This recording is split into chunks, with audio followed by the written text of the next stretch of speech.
मां न को अदीब न को राइटर, मां हिकिड़ो सिंध यूनिवर्सिटी जो मुलाज़िम आहियां, इंजीनियर आहियां। साईं ज़फ़र काज़मी साहिब सां बाबा साईं जी घणी, असांजी बि घणी, असांजे घर ईंदो, बाबा साईं उते वेंदो। त हिकिड़े ॾींहुं छा थियो जो बाबा साईं मूंखे चयो त दादा ज़फ़र साहिब खे फ़ोन मिलाए। ऑफिस में वेठो, पीए फ़ोन खईं, चयोसींसि त साईं खे ॿुधायो अब्दुल हमीद महनो साहिब करे। साईं होल्ड कयो, साईं को ॿुधाईं, भरिसां ई वेठो हुउसि। चईं हमीद महनो केरु? चयोसि कोन्हे को, अलाए केरु आहे, बंदि कयो। वरी ॿीहर कईसीं, सो चयोमांसि बाबा मां अरशद हमीद थो ॻाल्हायां ऐं साईं हमीद सिंधी साहिबु ॻाल्हाईंदा। चईं ईअं चओ न त हमीद सिंधी ॻाल्हाईंदा। पोइ साईं ॻाल्हाईं मूंसां, सो मां चयोमांसि अरशद हमीद। चईं अरशद हमीद केरु? होश मोहम्मद चओ न, होशू चओ। इहे ॻाल्हियूं हुयूं बाबा सां घणी हूंदी हुई। बिरशाह जे मेले ते हुते कमु कंदो, हिकिड़े दफ़े हुते ॾाकण तां किरी पियो। पोइ हेठि ईअं उहो वुड कटर हो जेको ॾाटरे टाइप, उन ते ई सिधो अची पेरु किरियो। इहो बाबा खे यादि न आहे। पोइ हिन जो पेरु ज़ख़्मी थी पियो, हीअ डायबिटिक बि हो। पोइ काफ़ी अर्सो पेर में हिनखे ज़ख़्म हो, हीअ बाक़ाइदा ॾाटरो निकिरी आयोसि पेर मां, ज़ख़्म थी पियो। मां एतिरो ई चवंदुसि, अलाह जन्नत में जाइ ॾिस। महिरबानी तव्हांजी। औज़ु बिल्लाहि मिनश शैतानिर रजीम, बिस्मिल्लाहिर रहमानिर रहीम। बिस्मिल्लाहिर रहमानिर रहीम। मोहम्मद अली डीपलाई असांजे निहायत हिकिड़े अज़ीम शख़्सियत जे वर्सीअ जे मौक़े ते बज़्म रूहरियाण तरफ़ां कोठायल गॾिजाणी में पंहिंजे कुझु ख़्यालनि जो इज़हार कंदुसि। असांजो तारुफ़ जेको मोहतरम काज़मी साहिब सां थियो 1956 में महरान रिसाले जो इजरा थियो। 1956 में जेतिरे मूंखे यादि थो पए, महरान रिसाले में चित्रकार काज़मी जे उनवान सां तमामु प्यारियूं तस्वीरूं महरान रिसाले में शाया थींदियूं हुयूं। ऐं जोए साहिब जेके असां सिंधियुनि ते सिंध ते अहसान कया, पाकिस्तान ते अहसान कया, उन ज़माने में तमामु वॾा फ़नकार इंट्रोड्यूस थिया सिंधी अदबी बोर्ड ऐं महरान रिसाले जे करे। एनकाफ शेख साहिबु ऐं ॿियो चित्रकार असां इहो ई पढ़ियोसीं ज़फ़र काज़मी साहिबु। उन में मारवी जी शिकिल हुई ऐं हिकिड़ो अफ़सानो बि उन ई मौज़ू ते आयो हो, मुंहिंजे ख़्याल में तनवीर अब्बासी जो हो, जंहिंमें मारवीअ जे मौज़ू ते हो हिकिड़े आर्टिस्ट जो किसो हो जंहिंखे एतिरी पज़ीराई कोन थी मिले शुरू में, ऐं मारवी जी लोई ते।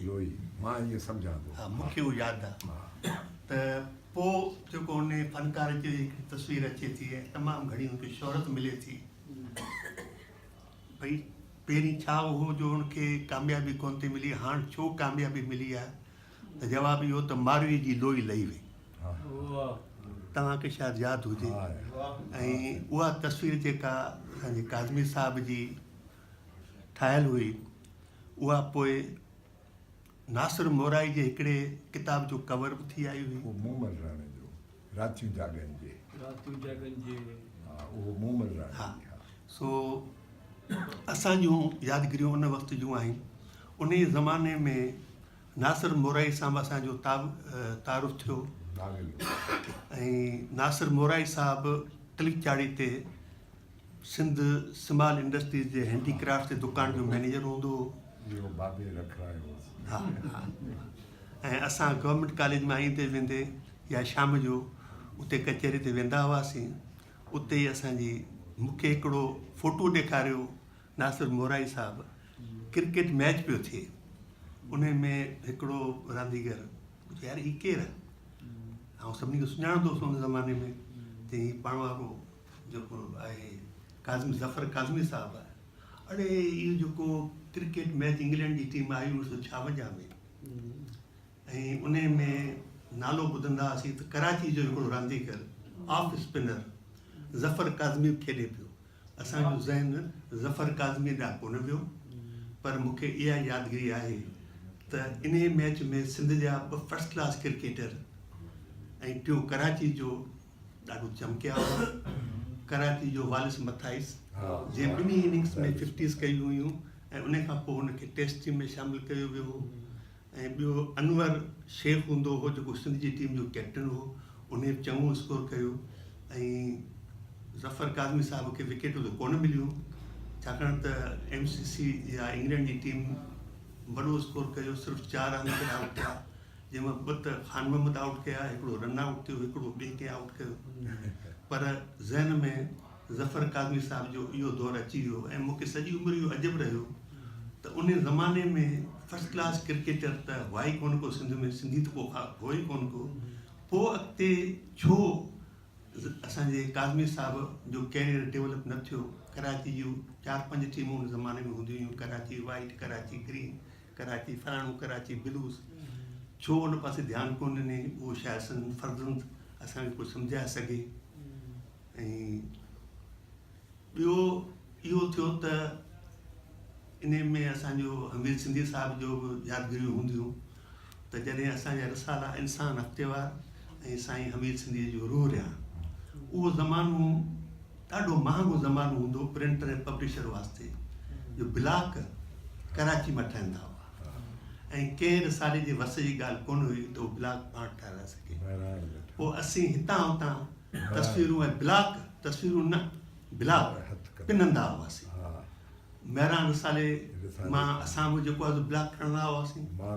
जोए साहिबु महिरबानी कंदो हो, ऐं मूंखे यादि आहे त ज़फ़र काज़मी जूं कई तस्वीरूं ठाहियल पेंटिंगूं उन जा ब्लॉक महिरान रसाले मां खणी, ऐं बज़्म रूह राइण में जेको इन रूह राइण जे कवर ते टाइटल कवर ते ईंदा हुआ। मूंखे यादि आहे काफ़ी तस्वीरूं आहिनि, काफ़ी तस्वीरूं। तव्हां सां त हिकिड़ी महिरबानी अलाह जी हुई, तव्हांजो महीने में हिकिड़ो दफ़ो हुई तव्हांजी आज़माइश थींदी हुई, असांखे हर हफ़्ते तस्वीरूं हथु करणियूं पवंदियूं हुयूं। पोइ कॾहिं अमेरिकन एम्बेसी जा ब्लॉक ईंदा हुआ, कॾहिं रशियन एम्बेसी जा ब्लॉक ईंदा हुआ, कॾहिं जेको आहे सो इंफॉर्मेशन डिपार्टमेंट जा ब्लॉक ईंदा हुआ। पोइ वरी हितां हुतां करे हर हफ़्ते तस्वीर ॾियणु कंहिं कवर जी, इहा तक़रीबन आउं सम्झां थो त नामुमकिन ॻाल्हि आहे। जेको माण्हू हिन ज़माने में त हाणे ऑफसेट ते सभु कमु थियनि पिया, जेको घरां रुसे थो सो वञी ख़बरनामा ऐं रसाला कढे थो, ऐं गाॾी खाते में जेको आहे सो बहितरीन छपाई जा कम थी वञनि था। पर 50 जे 60 जे ॾहाके जूं मुश्किलातूं जॾहिं कंपोज़ थींदी हुई, ऐं जॾहिं मज़मून हथु करणा पवंदा हुआ, जॾहिं वरी एजेंटनि ताईं पहुचाइणा पवंदा हुआ, वरी एजेंटनि खां जेको पिनणा पवंदा हुआ पैसा, त कुझु त ॾियो यार असांखे। इंसान सारे उन ज़माने में नई रवायत कान कई त पर्चा सभु असीं VP ज़रिए मोकिलींदा हुआसीं एजेंटनि खे, ओधर ते कोन ॾींदा हुआसीं। पर बहरहाल इहे सभु मौज़ाती दौरो हुआ। त ज़फ़र काज़मी साहिब सां पोइ काफ़ी मुलाक़ातूं थींदियूं रहियूं नासिर मुराई साहिब जे मार्फत, पर इहो हिकिड़ो दौरु हो ऐं असांजी ज़िंदगी जो बहितरीनु दौरु हो। बहितरीनु यादूं असां खां वापसि था हुयूं। पोइ यूनिवर्सिटी में आयासीं तॾहिं वरी हमीद सिंधी साहिब सां बि वधीक राब्ता थिया। सो इहे यादगिरियूं असां वंडणु चाहियूं थे। ज़फ़र काज़मी साहिबु हिकिड़ो तमामु ज़रूरतमंद ऐं बाहिमत माण्हू हो, पंहिंजे कम सां कमु रखण वारो माण्हू हो। दिलि में अलाए कहिड़ा कहिड़ा उदमा हुआ, छाकाणि त इहे सभु जेके क्रिएशन्स हुयूं, इन्हनि सभिनी अंदरि हिकिड़ो जोहर हूंदो हो, सिंध लाइ कुझु करणु।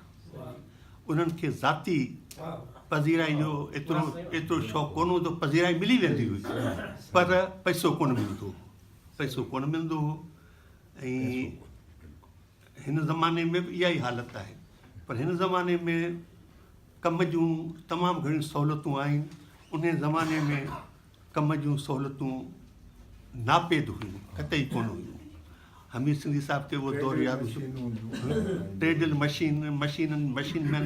अच्छा, इतफ़ाक़ वरी अहिड़ो हूंदो हो, इहा बि यादगिरी करे वञूं त सिंधी मशीन मैन में बि हिकु अधु हूंदो हो। घणो करे मशीन मैन या पंजाब खां आयल माण्हू हूंदा हुआ या इहे उर्दू स्पीकिंग माण्हू हूंदा हुआ। असां वटि एतिरो ख़्यालु हूंदो हो, कंपोज़िटर अलबत्त सिंधी हूंदा हुआ, त मजबूरी हुई। पर जिते को टेक्निकल कमु ईंदो हो, प्रेस जी मैनेजमेंट हलाइण जो कमु हूंदो हो, पहिरां रिसालो जेको इहो बज़्म रूहरियाण जो रिसालो इहो रूहरियाण, इहो जेको आहे सो उर्दू प्रेस वारनि वटि छपबो हो ऐं उहे ई तावन कंदा हुआ, उधरू सुधरू पिया ॾींदा हुआ, पिया वहंदा हुआ हिननि सां। मूंखे ख़बर आहे वीचारनि कहिड़ा पैसा हूंदा। तमामु उहे बि उन्हनि बि वॾो कमाल, वॾा बिज़नेस प्रेस हुई, तव्हांजी पायनियर प्रेस हुई, इन्हनि तव्हांखे तमामु घणी सपोर्ट ॾिनी। असांजो कमाल इहो हूंदो हो त इन्हनि खे गारियूं इन्हनि जे हथां ॾियारींदा हुआसीं, पर हुनजी दिलि एॾी वॾी हूंदी हुई, दिलि वॾी हूंदी हुई। इहे दौर जा माण्हू हुआ, मूंखे नाला मूं यादि ईंदा आहिनि पर हींअर ज़हन ते कोन था। हा, सभु इहे हुआ। असां वटि जेके मशीन मैन हूंदा हुआ या त पंजाब खां आयल ईंदा हुआ, उर्दू स्पीकिंग हैदराबाद में प्रेसूं हलाईंदा हुआ ऐं सिंधी रिसालनि खे किताबनि खे तमामु घणी सपोर्ट बि ॾींदा हुआ। मां बि हिननि जे तरफ़ां सिखियुसि न, मां बि हलाईंदुसि मशीन। मूंखे सभु उहो दौरु ऐं इहो चाहियां थो त अॼु मौक़ो मिलियो आहे जेकॾहिं असांखे ज़फ़र काज़मी साहिब ते ॻाल्हाइण जो, त इन बहाने सां उहो दौरु जेको आहे सो दोस्तनि जे ज़हन ते आणियां त उहो दौरु जेको हो सो हिकिड़ो अजीब दौरु हिकिड़ो हो, जंहिंमें हिकिड़ा चरिया माण्हू, चरिया जंहिंखे चइजे, हिन दौर में आउं सोचींदो आहियां कॾहिं कॾहिं वेही चिड़ंदो आहियां, यार बाबा छा कंदो हो, हेॾा मोकिया हूंदा हुआ, बाबा छा कंदो हो, कहिड़नि आज़ारनि में वञी पियो मीरनि जे ख़िलाफ़ु लिखे पियो, पीरनि जे ख़िलाफ़ु लिखे। असांजा इहे जेके जुनूनी हूंदा हुआ, जीअं सिंधियूं ॻाल्हियूं करण वारा हूंदा हुआ, वीचारा इन में ख़ुशि हूंदा हुआ त हिकिड़ो अदीबनि जो मेड़ गाॾी खाते मां खणी किले ताईं विया या गाॾी खाते मां खणी DC ऑफिस ताईं विया, उन में वीचारा ख़ुशि पिया थींदा हुआ। पर उन दौर खे ऐं पोइ वरी जॾहिं वञणु ठहियो, इन सॼे अॼु जेकी बि असां में जेको सिंधियत जो जज़्बो आहे, इन जो वॾो कारण वञणु ठो, जंहिंखे असीं उथे वेठे गारियूं ॾींदा आहियूं, पर असांखे निंड मां उथियाइण वारो दौरु जेको हो सो इहो वञणु ठो। ऐं अञा ताईं उन दौर जूं तलख़ियूं जेके आहिनि से असांजे दिलि में एतिरियूं आहिनि, जो असांजे हिन दौर में जेके पंहिंजनि जे हथां जेके असां ते ज़ुल्म थियनि पिया, असांखे उहे ॾिसण में कोन था अचनि। असीं अञा ताईं उहो 50 वारे दौर में 60 वारे दौर में वेठा आहियूं। असांखे हींअर ॾिसण में कोन थो अचे त असांजा स्कूल तबाह थी विया, असांजा ड्रेनेज सिस्टम तबाह थी विया, असांजा रोड तबाह थी विया। ऐं छा ॿुधायां, जॾहिं माण्हू सोचींदो बि आहे त असीं कहिड़ियूं ॻाल्हियूं वेठा करियूं त सिंधी कल्चर डे मल्हायो वञे पियो। कहिड़ो कल्चर डे, छाजो कल्चर, नचनि पिया, ॻाइनि पिया, हथ में तंबूरा खणियो, इहो असांजो कल्चर आहे, असांखे इहो खपे थो। इहो तव्हांजे साहिब ॻोठ भरिया पिया आहिनि, तव्हांजो 70% जेको आहे सो इलाइक़ो, 80% इलाइक़ो इन कल्चर सां भरियो पियो आहे। तव्हांखे शहरी कल्चर ऐं ॿाहिरि जे कल्चर में तफ़ावत ॾिसण में अचे ई कोन। शहरी कल्चर में यूनिवर्सिटियूं हूंदियूं आहिनि, कॉलेज हूंदा आहिनि, ऑफिसरियूं हूंदियूं आहिनि, कारखाना हूंदा आहिनि। इहे जेके अमेरिकन एम्बेसी वारा हिते पिया शो कराइनि, इन्हनि खे चओ त तव्हां वञी अमेरिका में रेड इंडियन जो कल्चर करायो न, असली बाशिंदा त उहे आहिनि, तव्हां उते कारोमो कयो वेठा आहियो, ऐं बाक़ी हिते जेको आहे तव्हांखे सिंधियुनि जी गिणती खणी वेंदी आहे। बाबा असांखे इहो कल्चर न खपे। ऐं वरी चवां थो, भले तव्हां नाराज़ थियो असांजा के दोस्त, असांखे इहो यकतारे वारो कल्चर कोन थो खपे। असांखे इहो कल्चर कोन थो खपे, स्कूल ख़ाली पिया आहिनि, असांखे इहो कल्चर कोन थो खपे। हाणे वरी पिया थियनि त भई औरतुनि खे तइलीम, बाबा जिन खे तइलीम ॾियारियो था उन्हनि जे दिलि में स्पिरिट पैदा करियो त तव्हां ते क़ौम जूं ज़िमेदारियूं आहिनि, तव्हांखे हिन क़ौम क़ुर्बानियूं ॾेई तइलीम याफ़्ता बनायो आहे। हाणे तव्हां ऑफिसर थी, तव्हां हिन क़ौम वास्ते छा पिया करियो सवाइ घर भरण जे बि? छा इहो कल्चर असांजो आहे? तव्हां दुनिया खे इहो कल्चर ॾेखारणु चाहियो त फलाणे DC जो हींअर आयो आहे अख़बार में राति त पंजाब जे चीफ सेक्रेटरी जो इज़ाफ़ी पघार 4 लाख रुपया मुक़ररु थियो आहे। से तव्हां ॿुधो त पढ़ो, चीफ सेक्रेटरी 4 लाख सरकारी पघार आहे न, अलाउंस केॾा अथनि? से अर्ज़ ॿुधी 4 लाख इज़ाफ़ी पघार आहे, ॿियो जेको मिले पियो सो त मिले पियो। ही 4 लाख एडिशनल पघार आहे, आई जेके पोणा 4 लाख।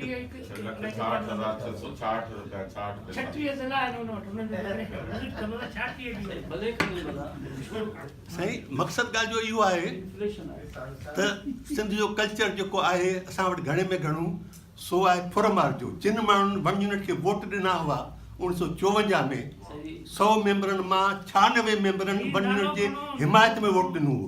अॼु उन्हनि जो औलाद असां ते हुकूमत करे थो।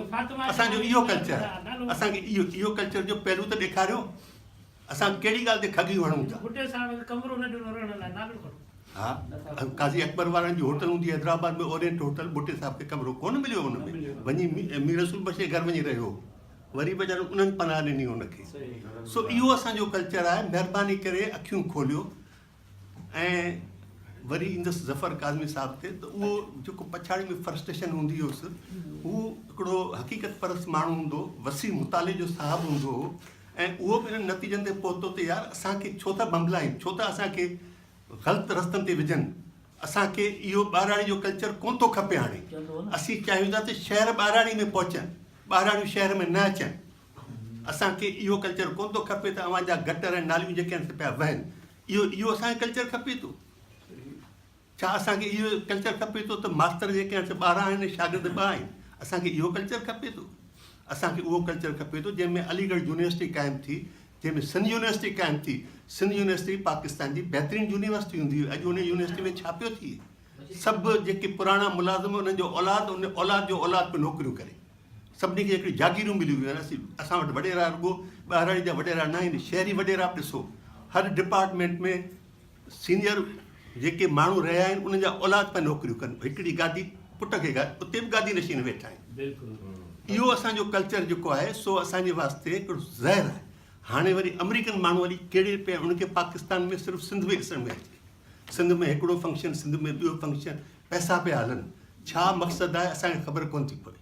छा उन्हनि खे पंजाब जो कल्चर यादि कोन थो पवे? छा उन्हनि खे फ्रंटियर जो कल्चर यादि कोन थो पवे? छा उन्हनि खे बलूचिस्तान जो कल्चर यादि कोन थो पवे? सभिनी जी मार असां ते छो थी पवे? आख़िर असां सभिनी जे तबलनि ते छो था नचूं? ऐं वॾी सभ खां वॾी ॻाल्हि इहा, जेके असां मां तइलीम याफ़्ता थी अॻिते वञी उहिदनि ते पहुचनि था, उन्हनि में किरदारु किथे आहे? बिना किरदार जे उन्हनि में चकले जी कंजरियुनि में कहिड़ो फ़र्क़ु आहे? त असांखे महिरबानी करे उहा वाट वठणु घुरिजे हक़ीक़त पसंदी जी। ऐं असांखे सोचणु घुरिजे त कहिड़ो कल्चर असांजे वास्ते, मावलनि जो कल्चर असां लाइ फ़ाइदेमंद आहे, भंग पीअण वारनि जो कल्चर असांजे वास्ते फ़ाइदेमंद आहे। उमर मारी फिल्म ठही हुई 1954-55 में साईं, तव्हांखे यादि हूंदी। उन में हिकिड़ो आइटम हो भंग पीअण वारनि जो गानो हिकिड़ो। तूं भंग पी अड़बंग थी कादर कलंदर मस्त थियो। इहो असांजो कल्चर आहे। असीं इन कल्चर सां दुनिया में हुकूमत कंदासीं। असीं वेठा खगी हणूं त असांजी सिंध जेका हूंदी हुई सा बंगाल ताईं हूंदी हुई, राजकुमारी ताईं हूंदी हुई। कहिड़ियूं अजीब ॻाल्हियूं वेठा करियूं। तव्हां खां जेको आहे सो कराची पंहिंजी संभालिजे, हैदराबाद मां नेठ पंहिंजा ज़िला अलॻि कयो, हैदराबाद मां हथु खयो कानूनी तरह सां, ऐं तव्हां ख़ुशि पिया थियो। तव्हां खां हैदराबाद कोन थो संभालिजे ऐं ॻाल्हियूं करे पिया त बाबा सॼो थर त ठहियो असांजो, पर जैसलमेर बि असांजो पर दुनिया जो हर। हाणे अॼु वरी कंहिं हिकु दोस्त ॿुधायो बाबा चीनी ऐं जापानी बि असली सिंधी आहे। अलहमदुलिल्लाह। हाणे तव्हांजो मसइलो कहिड़ो आहे? हा सुठी ॻाल्हि आहे। हाणे असांजी दुनिया में चीन जे थ्रू बि हुकूमत थिए पई, असांजी जापान जे थ्रू बि हुकूमत थिए पई। आख़िर ग़लती छाजी आहे अव्हांखे? हाणे तव्हांखे खपे छा थो? सिंध ते अव्हांजी हुकूमत उहा ई आहे ऐं उते वेठा घोड़ा करे असांखे पाणी कोन थो मिले। अॼु जेको आहे सो यादि पियो असांजे चीफ मिनिस्टर साहिब खे त असां सां 1991 में ज़ुल्म थी वियो, असां सां 1956 में ज़ुल्म थी वियो। अरे बाबा तव्हांजा वॾा वेठा हुआ चीफ मिनिस्टर थिया, उन्हनि छा वेठी कयो? न सभु सहियूं करे आया। सो महिरबानी करे इहे ख़ुशफ़हमी दिलि मां कढो, हक़ीक़ती पसंदि करियो। ऐं हर ॻाल्हि में असीं हुकूमत खे म्यार ॾींदा आहियूं। असीं पाण हक़ुम आहियूं, असां पाण वोट ॾेई मोकिलियो आहे। तव्हांजी वॾी महिरबानी साईं अहमद सिंधी साहिबु, अव्हांखे जसो हुजे, तव्हां पंहिंजी रवायत क़ाइमु रखी वरी बज़्म में रूह रिहाइण अॻिते आयो। ऐं इहो तमामु गनीमत आहे जो बज़्म में रूह रिहाइण असांजे सभिनी जेके असांजा वॾा माण्हू हक़ीक़ी हुआ उन्हनि खे यादि रखे थो। तव्हांखे सौ सलाम। महिरबानी।